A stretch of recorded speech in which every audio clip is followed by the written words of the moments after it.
Good morning, everyone, and thank you all for joining us for the remarkable women of the Quincy family.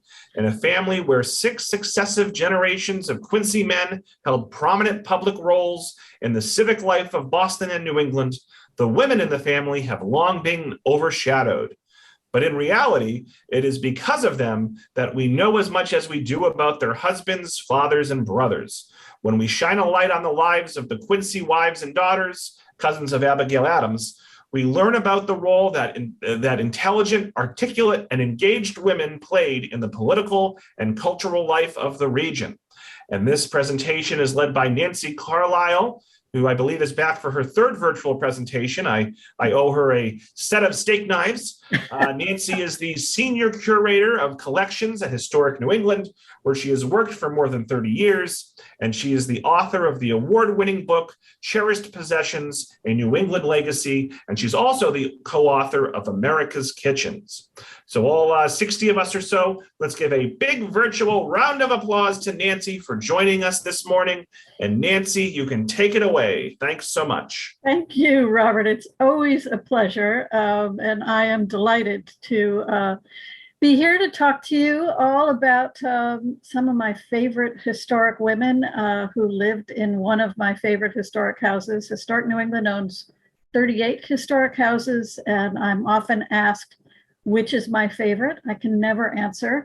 But what I do say is that I always have a rotating 5, and there are a few that are always in the rotating 5. And the Quincy house wasn't until about, 8 or 9 years ago. And it has leapt into the fray of one of my favorite houses. And I hope that as we work our way through the story of the women who lived there, the house will interest you as well, and perhaps you'll go visit it sometime this summer.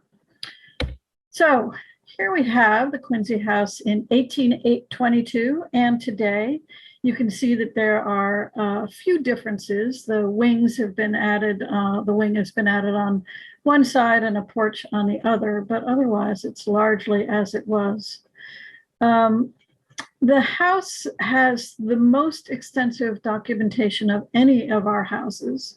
And over the last few years, we completed a major project, which was largely funded by the City of Quincy's Community Preservation Act, for which I am and we are hugely grateful. And we've reinstalled the interior to better reflect its family's history. And as part of that project, which I'll tell you about later, I took a deep dive into the story of the 6 women who lived in the house. But before we talk about the women, perhaps not surprisingly, one way to understand them is to start with the men. The house belonged to a succession of Quincy's, all of them named Josiah. And here you see all 6 Josiahs. The number in the caption is 1 to 5 because one of them, this one holding the baby, had his name legally changed to Josiah Phillips Quincy. And at least in his mind, that took him out of the numbering system.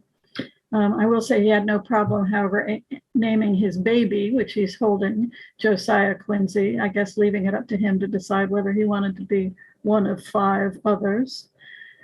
But one reason that we know as much as we do about the Quincy men is that all of them were accomplished and all contributed in one way or another to the betterment of their communities. So we're going to work our way fairly quickly through most of them, starting with the first Josiah, who you see here, known as the Colonel.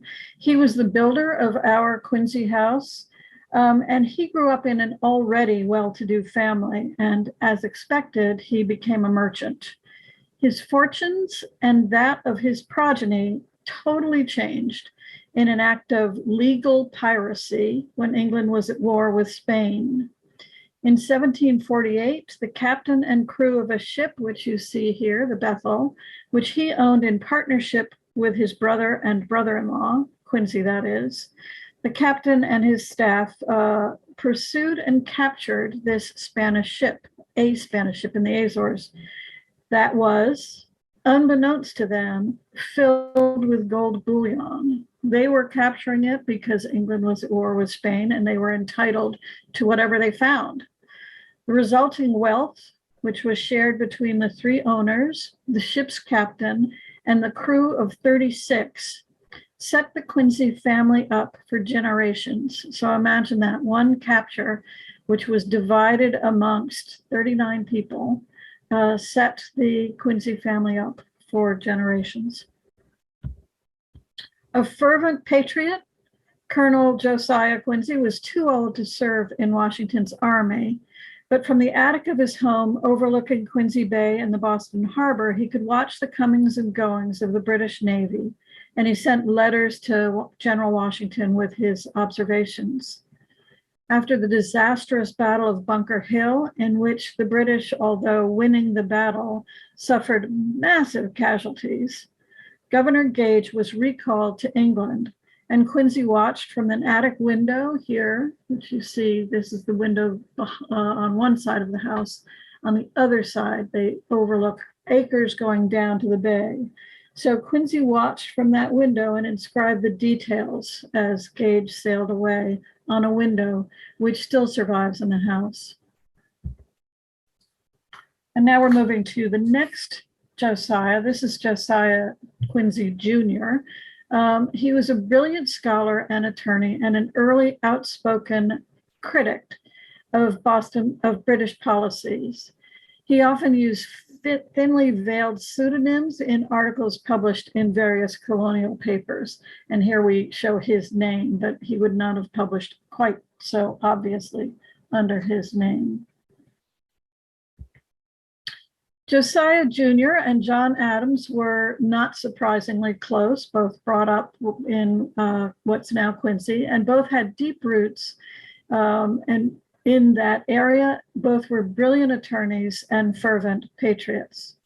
The two defended the English soldiers during the highly charged trial following the Boston Massacre. Adams explained his belief that in a free and just country, all men have a right to defense, even though, of course, these soldiers were reviled by the patriots. We'll back up. Later in September 1774, Josiah Jr. was sent to England in a last-ditch effort to argue the American cause. He was unsuccessful, obviously, and on his return journey, he died of tuberculosis within sight of land. It was April 1775, and he was unaware that fighting had broken out 1 week earlier and America was now at war. When the young patriot died, he left behind a widow and 3-year-old son named, of course, Josiah. And this one grew up to be a 4-term congressman, a 2-term mayor of Boston, where he cleared up the old rundown docklands and turned them into a thriving mercantile center known then as and now as Quincy Market, which you see behind him in this portrait. But he also became, for 16 years, the president of Harvard College. The Adamses, Quincy's, and Hancock families all shared early roots in Quincy, and the three families intermingled both politically and socially.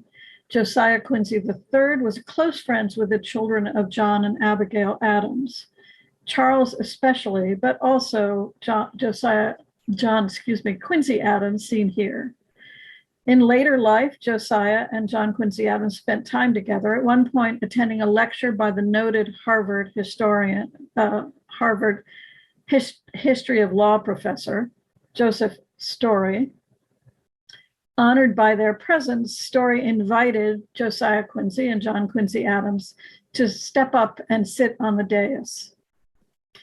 Before long, probably predictably, both elderly men fell into a sound sleep.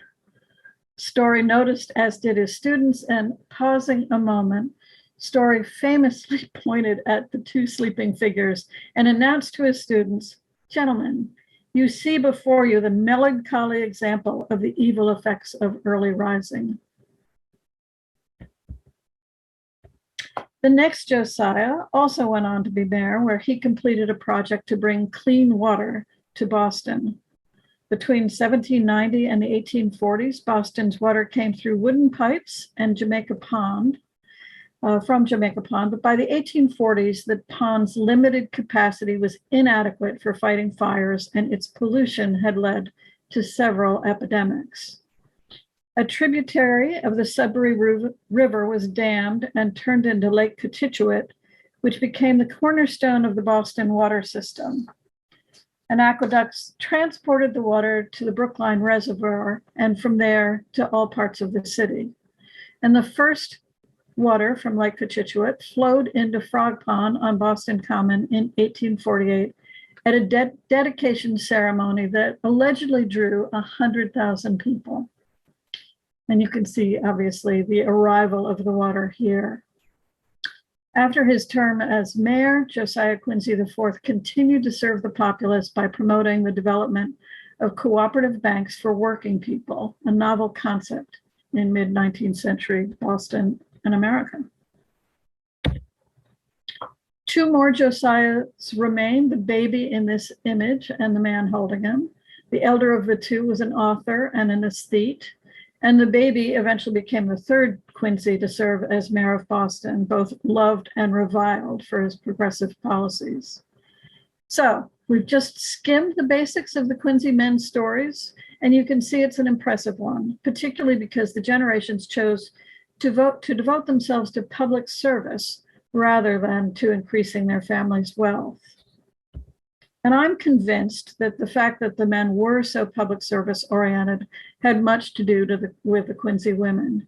And here you see images representing 3 generations of women of the family, and you can already see one of the problems. I've never been able to find a surviving image of Abigail Quincy, the wife of Josiah Quincy Jr., the patriot. So instead, I show you her inscription on the inside of a book. And the woman to whom we probably owe the most for what we know about all members of the Quincy family is equally elusive.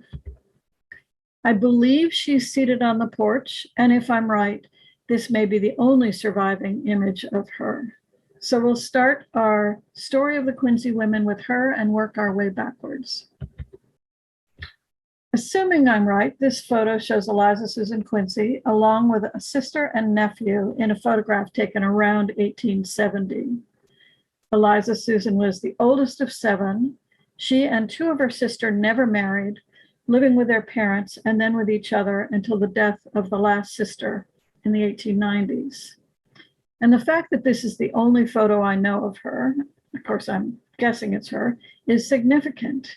There are, of course, abundant images of the men in the family, and there are images of the married sisters. But she and her 2 unmarried sisters never had their portraits painted or sculpted. And I think it's fair to say that unlike more progressive single women in their generation, the unmarried Quincy sisters lived a fairly tight, prescribed life.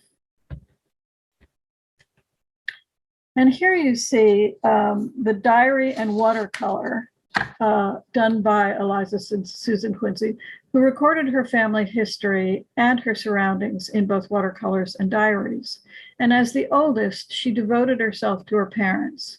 And I suspect from catty references in the letters of acquaintances that she would have liked to marry, but not having done so, instead she became the family historian, the keeper of the family's historic resources, and her father's assistant and ghost writer. One of her typical watercolors is this one, which Eliza Susan Quincy likely painted, in fact did paint in 1822, of a neighbor's property. But by the accident of birth, this isn't any neighbor's property. The buildings are the birthplace of John Adams and John Quincy Adams.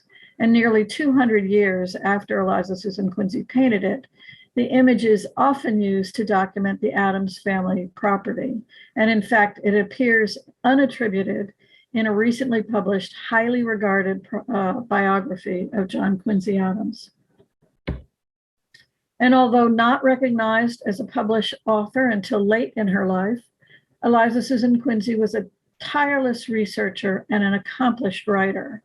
While her father was president of Harvard, Eliza prepared a manuscript of a memoir about her grandfather, the patriot. And she brought it to her father as a finished manuscript and encouraged him to allow the book to be published in his name. Years later, her mother revealed that it was Eliza who wrote it, and a subsequent edition was published in Eliza's name. She also contributed substantially to her father's History of Boston and History of Harvard. And the first book published in her name was a memoir of her mother, self-published by Eliza and sent to friends and libraries around the country. Her brother Edmund, also a successful author, noted the prominent place Eliza held in the intellectual life of her family. And here he explains that everyone assumed that she would write the biography of her father.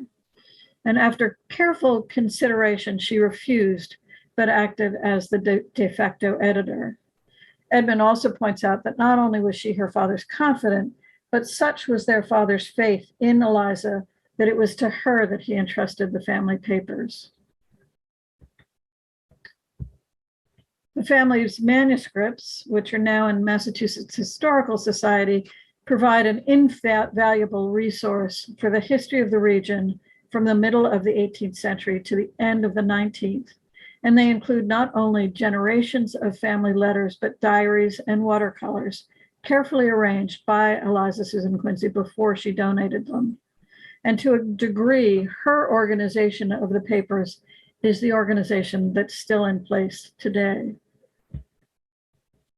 Soon after Eliza Susan Quincy's death, a tribute was presented at a meeting of the leading members of the Massachusetts Historical Society, which acknowledged not only the significance of the gift of the Quincy family papers, but also the regard in which she was held for her own scholarship.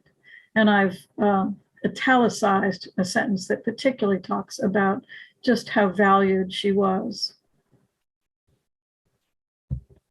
Indeed, the Massachusetts Historical Society's president, R.C. Winthrop, who's seen here at a meeting of members of the society at his home in Brookline, acknowledged that but for the bylaws prohibiting the membership of women, Miss Quincy would have been an honored member. And I'll come back to her significance for historic New England later, but for now we'll turn to her mother, also named Eliza Susan, but for ease of separating the two, we'll refer to her as Eliza Morton. She was born in New York on the eve of the Revolution and brought up in the family of a successful merchant. We know a fair bit about her life because of a memoir biography published by her daughter in 1861. The early part of the memoir describes Eliza Morton's family and life in New York. Born in 1773, she spent her earliest years with the family in exile in New Jersey during the Revolution. Her father did not survive the Revolution, dying of pneumonia in 1780. And when the war was over, she returned with the rest of the family to New York. She remembered watching from her home on Water Street as Washington arrived to take the oath of office. And she described the streets strewn with flowers as Washington walked through them, taking off his hat to bow. A few days later, she watched from a nearby rooftop as Washington took his oath. She wrote, quote, "The windows and roofs of the houses were crowded, and in the streets the throngs were so dense that it seemed as if one might literally walk on the heads of the people. The balcony of the hall was in full view of the assembled multitude." End quote. So interestingly, standing on the balcony with Washington were, of course, Vice President John Adams and the President of the Senate holding the Bible, Harrison Gray Otis. Miss Morton didn't realize that these two would soon become fixtures in her life. It was another 5 years before she made the trip to Boston, where she met Josiah Quincy. As a member of a well-to-do New York family, her connections brought her in contact with families in Boston, and eventually she traveled north to visit. On her initial visit meeting with Josiah Quincy III, she did not make much of an impression. He later wrote, quote, "There was nothing uncommonly prepossessing in her appearance, and she made no impression on my mind or fancy." Nonetheless, as the evening continued, things took a turn. While Josiah Quincy was talking to one of his aunts, Miss Morton, quote, began to sing in one of the beautiful songs of Burns with a clearness of voice and an exquisite taste and feeling, which at once struck a chord in my heart never touched before and excited emotions I had never before experienced. After she sang a few more songs, Josiah Quincy went over and to meet with her. He said, I found an intelligence of no uncommon order and a well-educated mind with no apparent desire to attract admiration. I felt my heart drawn towards her by an impulse apparently irresistible. And in fact, within a week, they were engaged. But knowing their family would not condone their engagement after such a short acquaintance, it remained secret for 2 years. And they finally married in 1797. As a New Yorker, Miss Morton's first impressions of Boston were mixed. She viewed most Bostonians as quirkily out of date, which is probably the way some New Yorkers still view Bostonians. She wrote, quote, on Sunday morning, I went with Miss Storer to Brattle Street Church and was there reminded of descriptions of a former day in England. The broad aisles was lined by gentlemen in the costume of the last century, in wigs with cocked hats and scarlet cloaks. Many peculiarities in dress, character, and manners differing from those of New York and Philadelphia were very striking to me. After her marriage, she brought up 7 children. Here you see the 2 married daughters and the 2 sons. All but one of her children were diarists, leaving a remarkable legacy of one family's interactions with their community. She traveled to Washington with her husband when he was nominated to the legislature, acted as host when, as mayor, he organized Lafayette's triumphant visit in 1824, and became a surrogate parent to students when he served as president at Harvard. Her son, Edward, wrote of her strength. She held that the main elements of happiness in life were personal independence, a love of literature, and a love of country. These elements, finely mixed in her own nature, she encouraged her children to develop in themselves. And her love of literature was real, and indeed, many of her books survive at the Quincy House, including a number in German and a few in Spanish, including a Spanish language copy of Cervantes' Don Quixote. As a young woman, she supported female authors through subscriptions and encouraged her friends to do the same.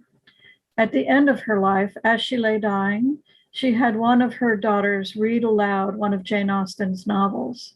And in many ways, her life and that of her family was an American version of the lives described by Austen.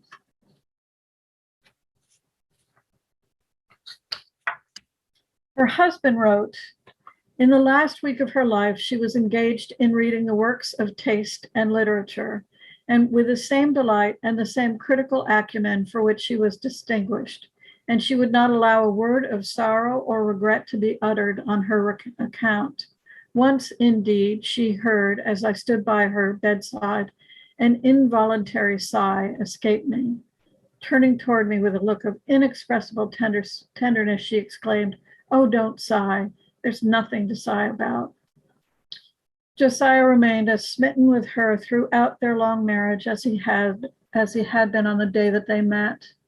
Writing in his diary for the first time, 2 months after her death, Quincy lamented, my heart has been too full, my loss too great to yield me any pleasure in retrospect.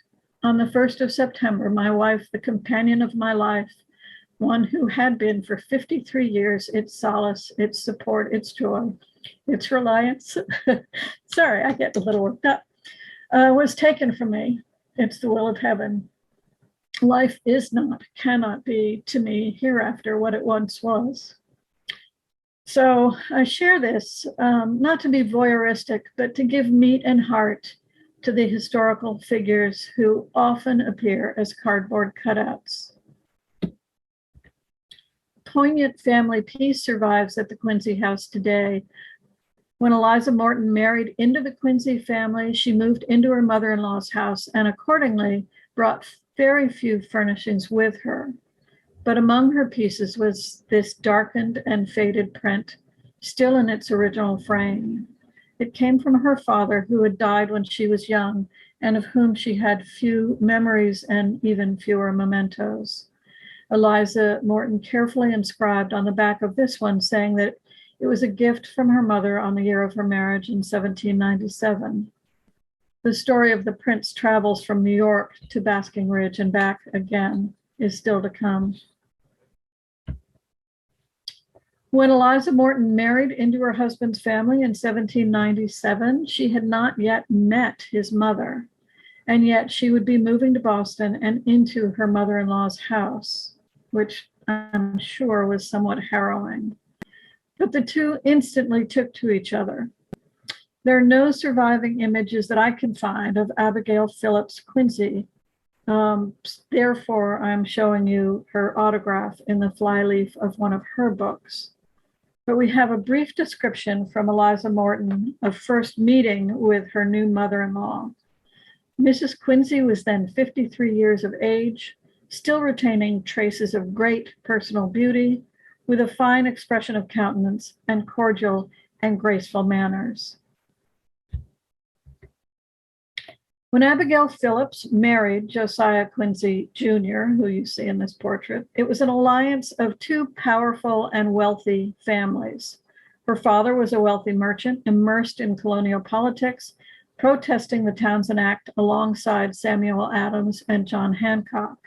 Her father, uncle, and cousin were the Phillipses, who founded the Phillips Academies in Andover and Exeter. Her husband, Josiah Jr., later known as the Patriot, was a budding lawyer and an early and passionate advocate for the rights of the colonies.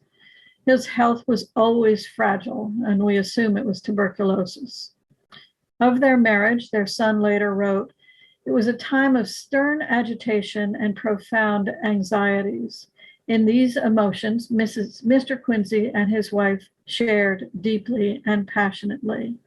Indeed, when he was unable to submit patriotic articles to the Boston paper, she did so in his stead.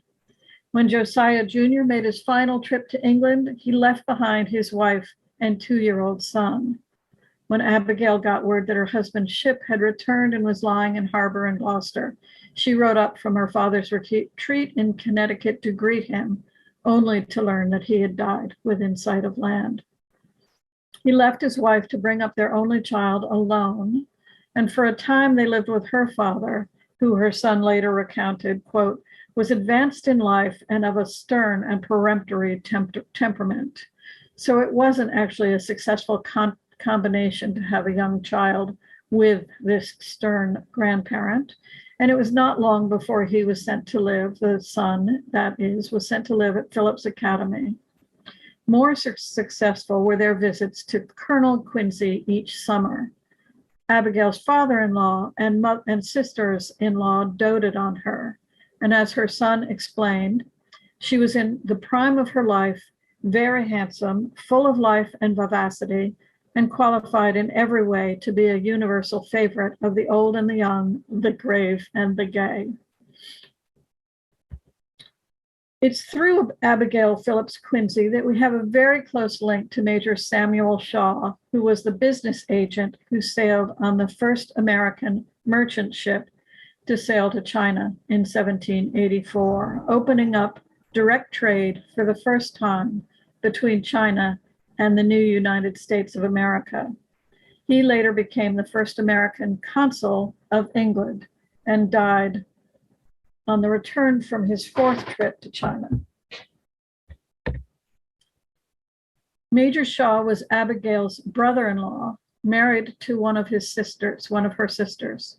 And during his 4 voyages between 1787 and 1794, he brought back Chinese treasures as gift for family members, including numerous gifts for his widowed sister-in-law. One such gift was this amazing ivory pagoda seen in a case which was allegedly designed for it by State House architect Charles Bulfinch. It's now in the collections of the Met in New York.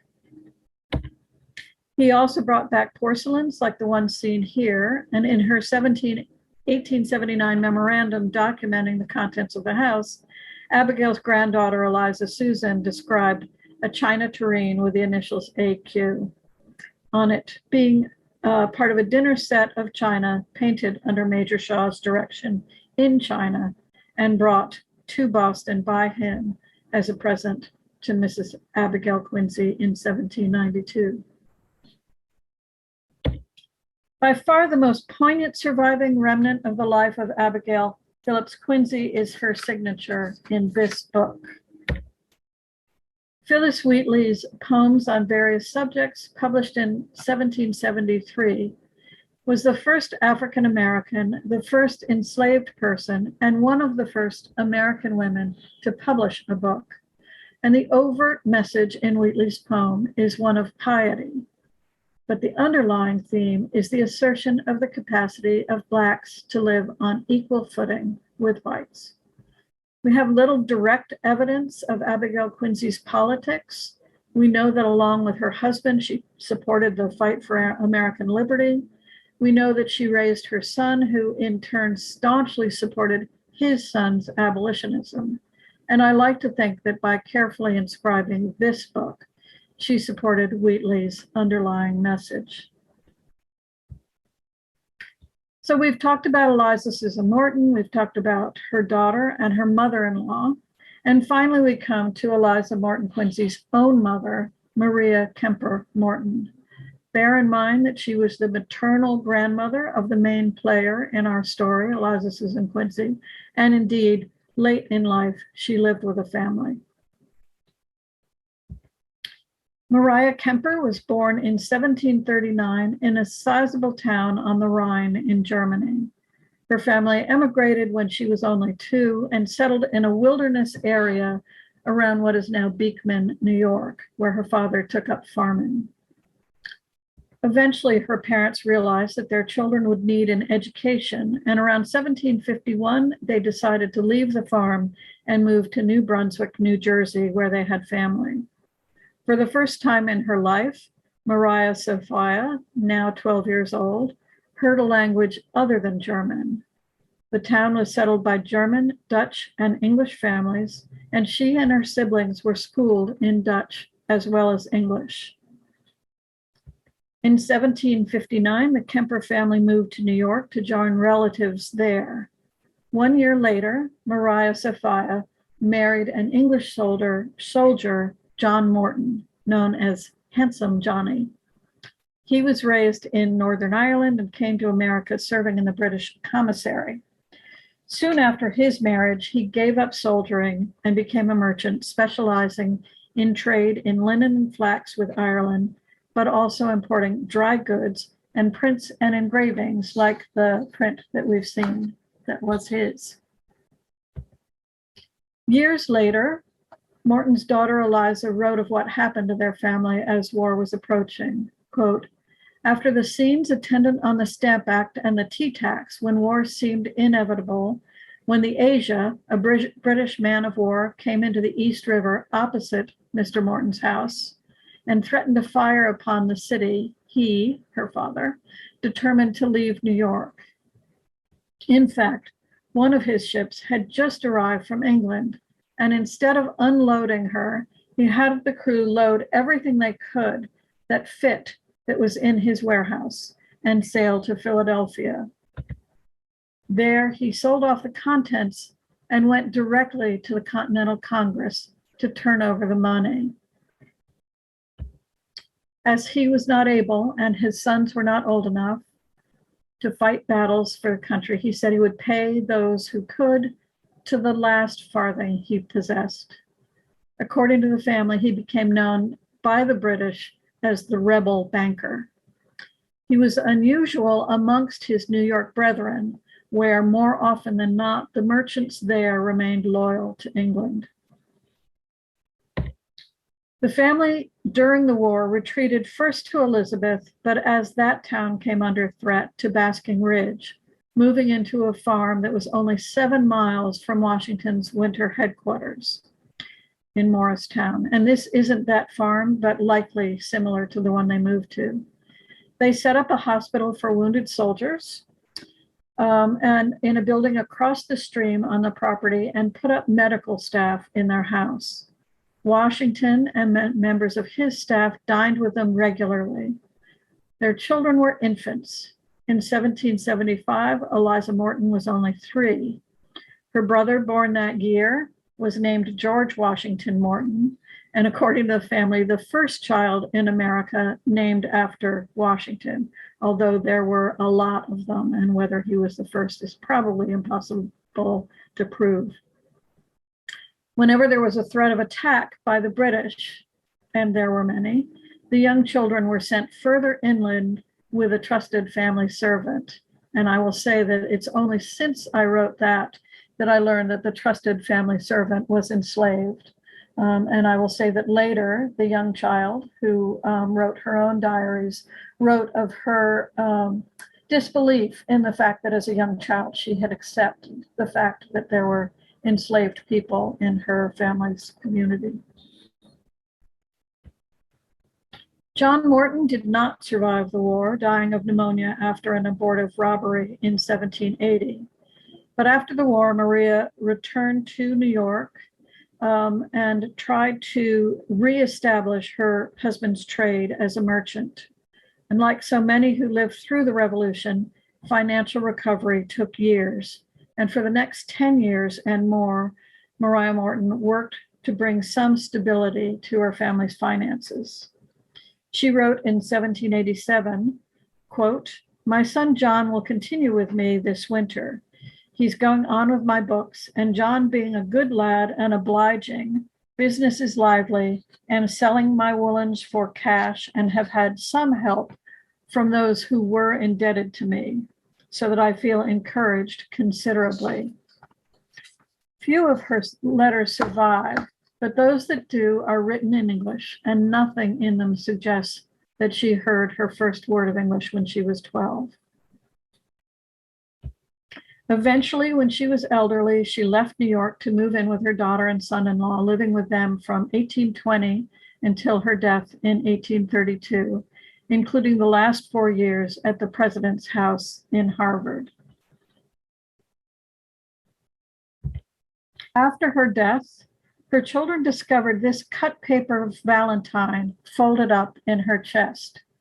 The style is very much in the German tradition. It was given to her when she lived amongst the German, Dutch, and English settlers in New Brunswick, and translated, the message is a token of affection from a young boy. We'd always been confused by this because by 1830, it's described as having been, as I said, in the till of her chest. So tills were storage areas in chests. But by 1830, few people of means in New England were still using chests with tills. But in the middle Atlantic states, where there was still a large German population, many were. So we can assume that by then, when she moved in with her daughter and son-in-law, Maria Morton brought along a family treasured chest made in the German tradition. The remarkable thing was that until recently, we had no knowledge of Mrs. Morton's German roots, although her Valentine, which could only come out of a German tradition, had been hiding in plain sight all along. And I'm sorry to report that although it's clear she must have owned a chest along these lines, it has been lost to history.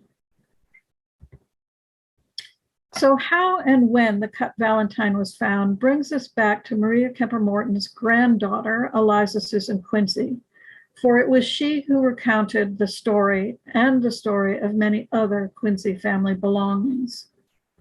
How and where the Valentine was found is a story that was recorded by her.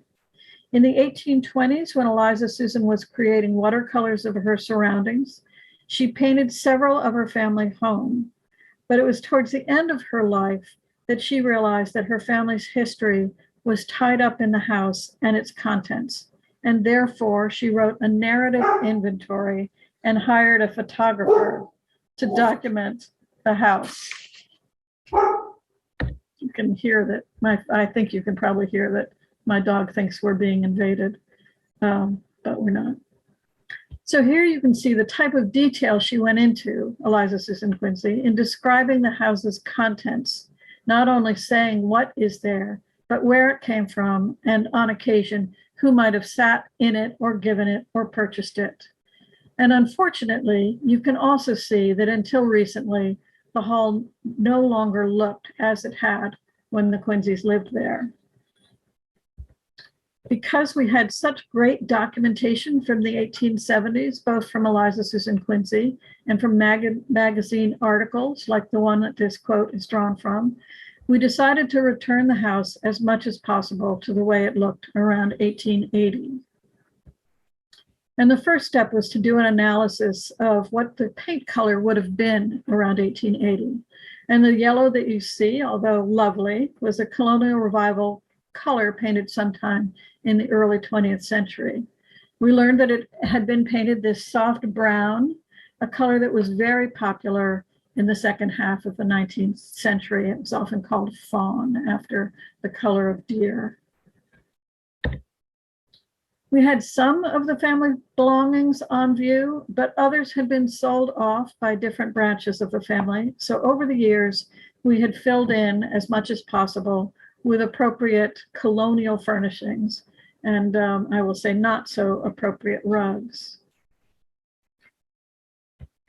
And here you can see that the house had become something of a pastiche with a colonial flavor. So we set to work to fill in pieces that were described in Eliza Susan Quincy's inventory or that appeared in photographs. And in many cases, we had similar items in our collection. And here you can see our objects conservator, Michaela Nero, working on a Chinese settee very much like the one that the Quincy's owned. We also worked to conserve pieces that belonged to the Quincy family, like this urn that had been broken and poorly repaired, probably in the 19th century. The image on the right shows it after treatment.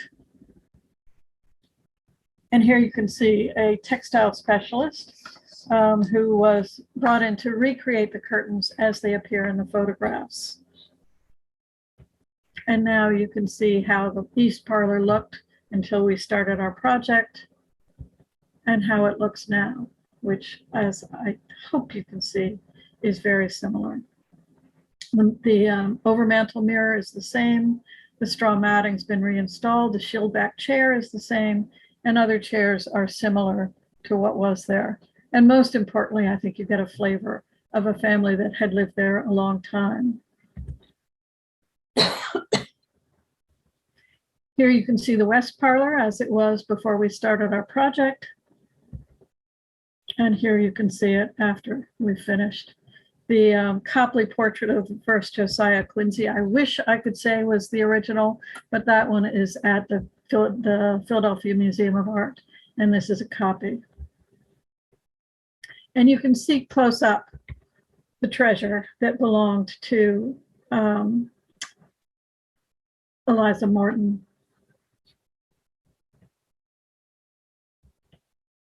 And the entrance hall, which again, I hate to call it an embarrassment. It was the best we could do with very limited funds, but happily with all the funding that we got, both personal, private funding, but with grants from the city of Quincy, we were able to reproduce the wallpaper and wall covering and floor covering and bring in appropriate furnishings and original ones where we had them. So what had been one of our more tired properties is now one that's rich in stuff and rich in story. And I very much hope you'll come visit the Quincy family and learn about the men and women who lived there. And you can see here the hours. So with that said, I'm happy to take any questions or hear your thoughts about the Quincy family. I'm hoping that Robert will come and join us. I'm And here, Nancy. I'm here. hi there. I heard the dog, Nancy. I It was know. only for about 15 seconds. It was fine. Let me turn my video on. So as Nancy said, folks, if you have any comments, type them in the chat. You have any questions, type them in the Q&A. And we've got about 12 minutes to fill here. And I already see about a handful of questions. Joyce asks, did any of the Quincy women work towards establishing presidential libraries for John Adams and John Quincy Adams? So they did not. However, the presidential libraries do exist. Remember, those are the Adams family and not the Quincy family. So the Quincy's were really distant cousins, but close. They had a close working relationship and a close friendship with the Adams. So there are presidential libraries. They are in Quincy at the presidential homes that are shown by the Park Service and are spectacular. I hugely recommend that when you come see our Quincy house, then you also go see the president's houses, which are only a couple miles away. Let me see here. Karen recommends the David McCullough book on John Adams. She wants me to disregard the rest of her message. That's fine. Renee says, I have visited the Quincy house. When were the renovations described made? They took place between about 2014 and I think we finished them in 2018. So now coming up on 8 years ago is when we started. And it was a laborious but really rewarding project. It was funded, as I said, by the city of Quincy. And not every town has a Preservation Act, but the townspeople of Quincy, the city members, voted one in. So they voted to tax themselves an extra, I think it's penny and a half, to support both preservation and education initiatives. And so, you know, how great that they were able to support this work. But in addition, we had one private funder who was told of our long desire to transform this house, which has no money of its own, unfortunately. And he gave us a substantial check that got us started. So the work was finally funded after years and years of wishing it so. And I'm very pleased with the results. Marion says, great presentation. What a wonderful history left to us. So interesting, fabulous. Joyce says, wonderful presentation. Eva Jane asks, where are the various Stuart portraits located? So let's see, I believe that the Stuart portrait of the Patriot is at the MFA. I told you that the Copley is at the Pennsylvania Museum. The Stuart portrait of the Patriot's wife is also at the MFA. Actually, she's the Josiah III's wife. That's also at the MFA. So the family, the house was sold out of the family in the 1890s. And at that point, the collections were dispersed among family members. And then in the 1930s, the family bought the house back and donated it to then SPNEA and returned some of the family furnishings, but not all. So many were dispersed and many are now in other museums, but others have come back through family members or on the market. We've purchased, in fact, the initiative behind this project was the purchase of a Bombay chest that had belonged to the family. Patricia asks, what happened to the Quincy's family wealth? So, you know, by now we're 6 or 7 generations into the family since the establishment of that wealth. It's true that subsequent members of the family worked as bankers, but they never had the same amount of wealth that the initial member, Colonel Josiah Quincy, had.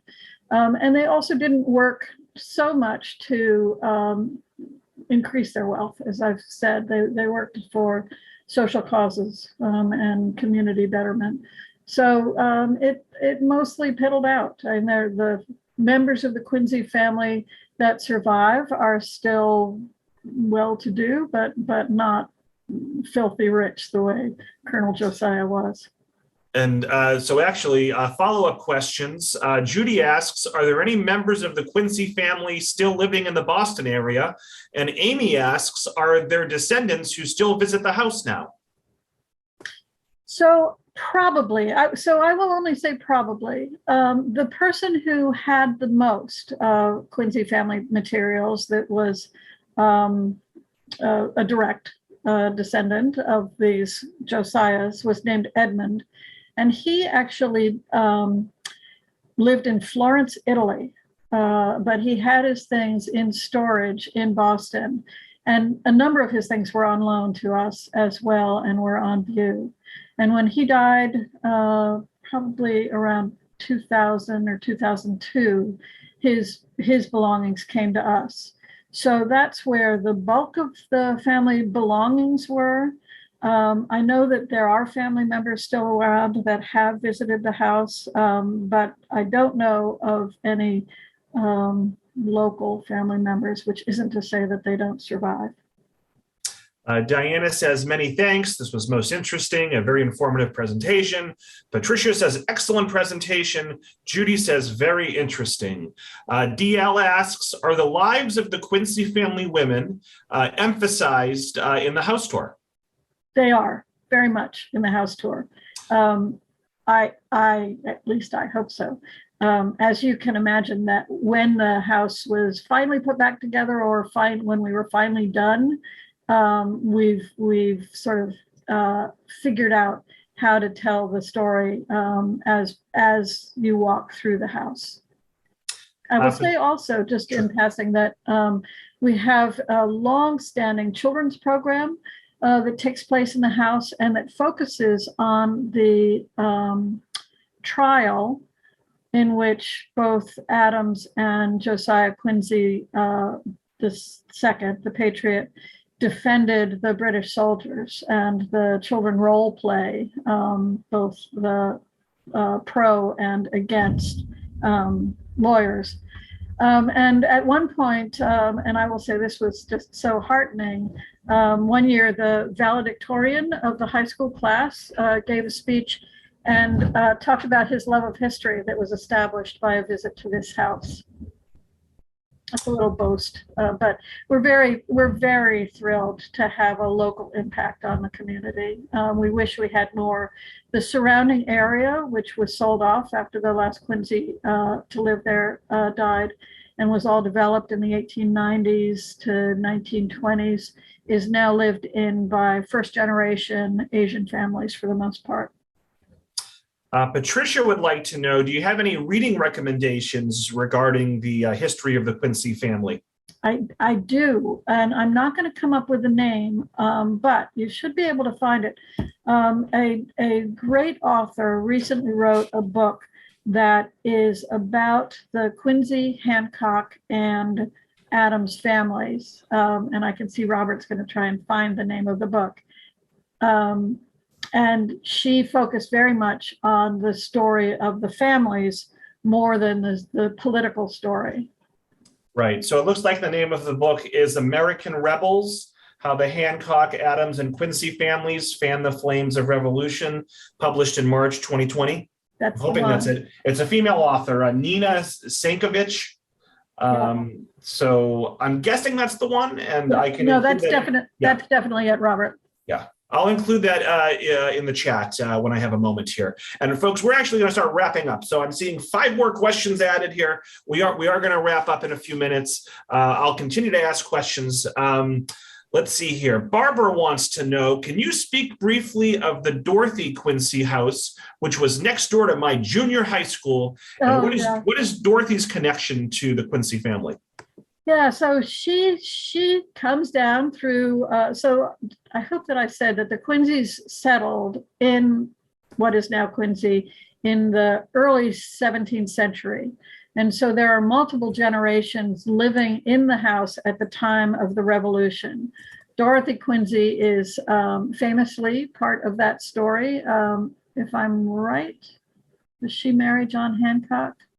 But in any case, the house is maybe a mile away from this one, and it is on view, open to the public. It's run by the DAR, and it's also, it's also a really interesting reason to go to Quincy. So go see this house, go see the Adams houses, and then absolutely go see the Dorothy Quincy house.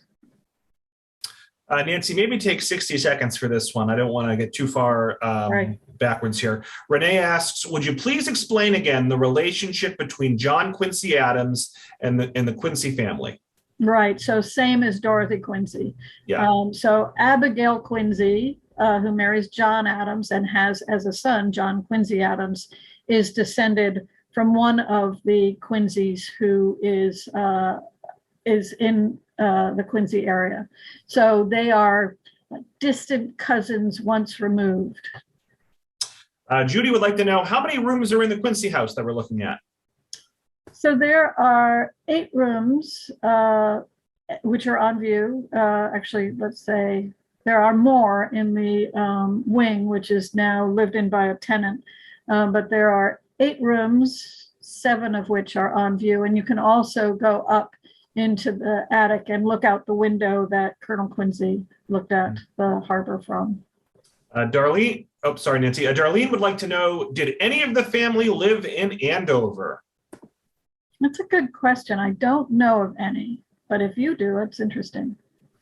Darlene says, thank you. Loved this presentation. Oh, thank you. We have hit noon, Nancy. So Oh, Nancy, lovely. do you have any last words for the group before we wrap up? Have I already encouraged you to go to Quincy? I think I have. So I hope you will, and I hope you enjoy it. It was a labor of great affection, and I think that you will see a house that is really lively and engaging. Great. Nancy, wonderful job as always. Folks, thank you so much for showing up on a Friday morning. We had a great turnout. I want to thank the Friends of the Library for sponsoring. And folks, look for an email from me later today, perhaps in the next hour or two, with a feedback survey, with this recording, and with information about next month's Historic New England virtual program that we're going to be hosting. So I want to thank you all, and I hope everyone enjoys the rest of their day. Thanks again, everyone. Thank you. Thanks, Nancy. I'll be in touch. Okay. Bye-bye, all. Bye.